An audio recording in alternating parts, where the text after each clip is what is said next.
මැද පෙරදිග යුද පිටියක් වෙලා. The Middle East has become a battlefield. මැද පෙරදිග ගිනි ගන්නවා. The Middle East is on fire. අපි ඉතිහාසය කියවනවා. We read history. අපි ඉතිහාසයට අහුම්කම් දෙනවා. We listen to the history. නමුත් අපි කවදාවත් ඉතිහාසයෙන් පාඩම් ඉගෙන ගන්නේ නැහැ. But we never learn lessons from the history. මේ අරාබියේ ඇති වෙලා තියෙන අර්බුදයට USA president Donald Trump මැදිහත් වෙනවා. ඉස්රායලේ Prime Minister Benjamin Netanyahu මුළු මනින්ම මේක කරට අරගෙන ක්‍රියාත්මක වෙනවා. ඉරානය දිගට හරහට වටටම ගහනවා. ඉරානයට ඇමරිකාව සහ ඊශ්‍රායලය පහර දෙනවා. මෙය අරාබි ප්‍රශ්නයක් වුණාට තව නොබෝ දවසකින් මේ විදිහට ඇදුනොත් මේක සමස්ත ලෝකයටම බලපාන කාරණයක් වෙනවා. ඒ ඉන්ධන නැත්නම් ඔයිල් වලින් මුළු ලෝකෙම දුවන නිසා. මේ සිද්ධිදාමයට බලපාපු ආසන්නම හේතුව මොකක්ද? ඇයි මේ විදිහට සටන් කරන්නේ? ඇයි මේ විදිහට ගහගන්නේ? මෙතෙන්දී දේශපාලනමය, ආගමික, ඒ වගේම භූගෝලීය වශයෙන් විශාල හේතු තියෙනවා. Political, religious and geopolitical and geo-religious facts නැත්නම් reasons මේක ඇතුලේ තියෙනවා. ඒ නිසා අපි ඒවා පුළුල්ව සාකච්ඡා කරන්න යන්නේ නැහැ. මම එක සිද්ධියක් විතරක් අරන් පැහැදිලි කරන්නම්. මේ ගැටුම් වලට ආසන්නම හේතුව October 7th attack එක. මම එක කියන්නම්. Right? The event October 7th 2023 attack. මම මේ ඉංග්‍රීසියෙන් කියන ගමන් සිංහලෙන් පැහැදිලි කරන්නම්. හේතුව මම ඉංග්‍රීසි ගුරුවරයෙක් නිසා මට අවශ්‍යයි මේ කතා බහ තුළ ඉංග්‍රීසි වචන එකක් දෙකක් හරි කවුරු හරි කෙනෙක් ඉගෙන ගන්නවා නම්. ඒ වගේම දේශපාලන අවබෝධයක් මේ සම්බන්ධව කවුරුහරි කෙනෙක් ගන්නවා නම්. නමුත් මගේ ප්‍රධාන අරමුණ ඉංග්‍රීසි වචන. On October 7th 2023 2023 October 7 the Palestinian militant group Hamas launched a large coordinated attack against Israel. Palestinian සටන්කාමී කණ්ඩායම Hamas කියන කණ්ඩායම launched දියත් කළා a large විශාල නැත්නම් දැවැන්ත coordinated attack. ඊටම සංවිධිත සංවිධානාත්මක well organized සම්බන්ධීකරණය කරගත්ත ප්‍රහාරයක් against Israel. Israelට එරෙහිව. This event is commonly called the October 7th attacks. මේක සාමාන්‍ය ලෝකයේ ප්‍රසිද්ධ වුණා ඔක්තෝබර් 7 ප්‍රහාරය කියලා. How the attack began? Early in the morning, Hamas fired thousands of rockets from the Gaza Strip into Israel.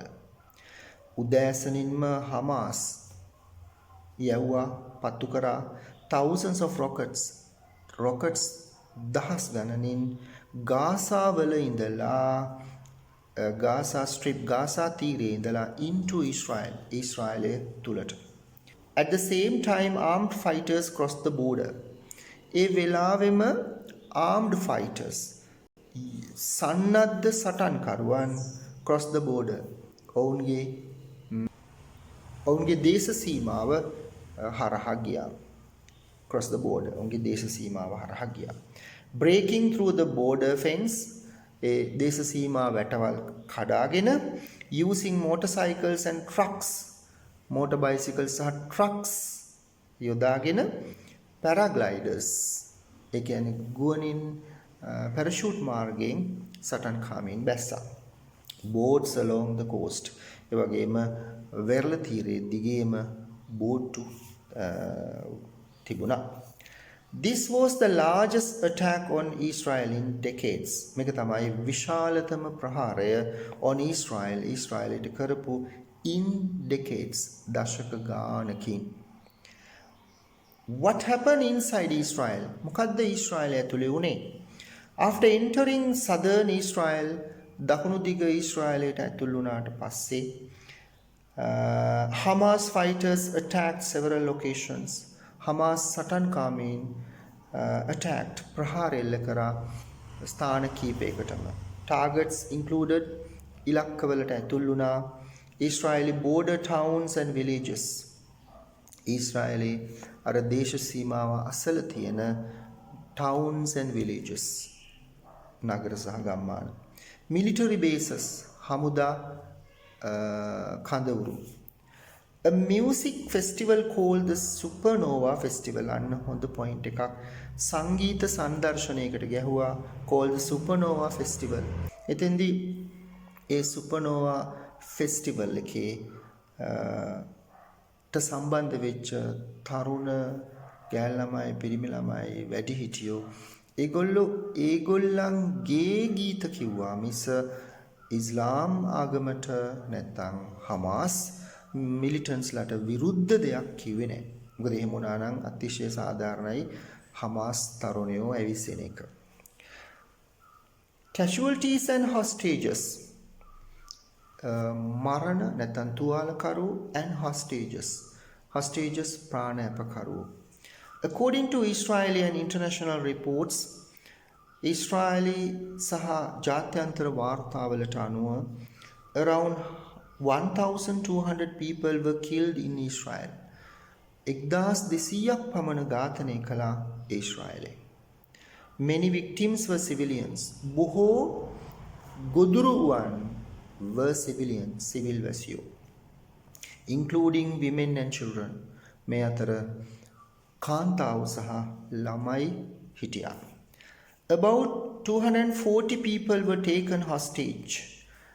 240ක් පමණ මිනිස්සු were taken hostage, ප්‍රාණයපයට ගත්තා, and brought into Gaza.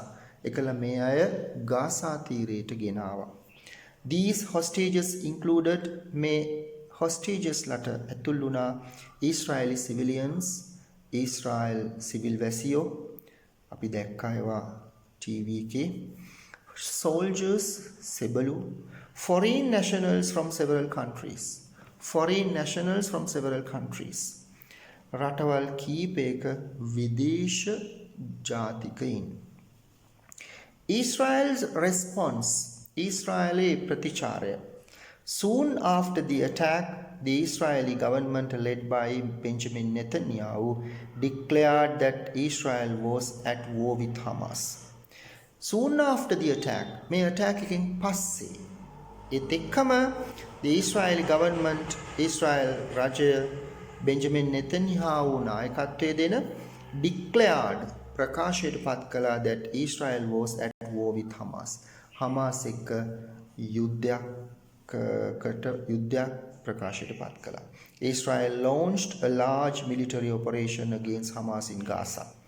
Israel දියත් කළා විශාල හමුදාමය මෙහෙයුමක් against Hamasට විරුද්ධව in Gaza. නමුත් අවසානයේ උනේ Hamas එකට වගේම ගාසා තීරයේ ඉන්න සාමාන්‍ය ජනතාවත් හොඳ හැටි බැට කෑවා. Main actions, ප්‍රධාන ක්‍රියාමාර්ග. Air strikes across Gaza, Gaza හරහා ගුවන් ප්‍රහාර. Ground invasion, භූමි ආක්‍රමණය, beginning later in October 2023. 2023 October අවසාන වෙනකොට ground invasion එක නැත්තම් භූමියෙන් ආක්‍රමණය පටන් ගත්තා. Blockade measures affecting electricity, fuel and supplies. විදුලි බලය ඒ වගේම ඉන්ධන වගේ දේවල් නැවැත්තුවා. ඊට පස්සේ humanitarian impact මේ ආදි වශයෙන් මෙහෙම යනවා. මෙන්න මේ වෙලාවේ උඩින් පේන සංසිද්ධිවලට අමතරව මේක යටින් යන පෙළගැස්ම ගොඩාක් අවස්ථාවල බුද්ධිමය වශයෙන් අධ්‍යයනය කරනවා තමන්ට ඒ කාරණය බරපතල නම්. අනුන්ට ඒ කාරණේ බරපතල නම් අපි එච්චර හිතන්නේ ඒක අපේ පුරුද්දක්. තමන්ට ඒ කාරණේ බරපතල නම් තමන්ගේ ඩිෆෙන්ස් එකට, තමන්ගේ ආරක්ෂාවට, තමන්ගේ ෆියුචර් එකට, අනාගතයට යම් කිසි රිස්ක් එකක් තියෙනවා නම් අපි හොයා බලනවා මොකද්ද මේකේ යටින් යන පෙළගැස්ම කියලා. අන්න ඒ යටින් යන පෙළගැස්ම පිළිබඳව ඔබට උනන්දුවක් තියෙනවා නම්, ඕනකමක් තියෙනවා නම් පහලින් කමෙන්ට් එකක් දාන්න, මම එය පැහැදිලි කරන්නම්. මෙතෙන්දී අපි මොඩරේට් මධ්‍යස්ථ අදහස් දැක්වීමක් මිස කිසිම ආගමකට, කිසිම ජාතියකට බයස් වෙලා එහෙම නැත්නම් against වෙලා ඒකට විරුද්ධව කතා කරන දෙයක් නෙවෙයි. අපි මේ 2026 ඉන්න ලෝක මානවයෝ විදිහට අපි ඇත්තටම ethical වෙන්න ඕන, සදාචාරාත්මක වෙන්න ඕන, decent වෙන්න ඕන, වැදගත් වෙන්න ඕන. අපේ තියෙනවා නම් අර tribal qualities, ගෝත්‍රික ලක්ෂණ, ඒවා අපි අයින් කරගන්න ඕන. එතකොට තමයි අපිට මේ decent standard මේ human society එකේ මිනිස්සෙක් විදියට ජීවත් වෙන්න පුළුවන් වෙන්නේ. ඒ නිසා අපි ගැන නිදහසේ දැනුවත් වෙමු.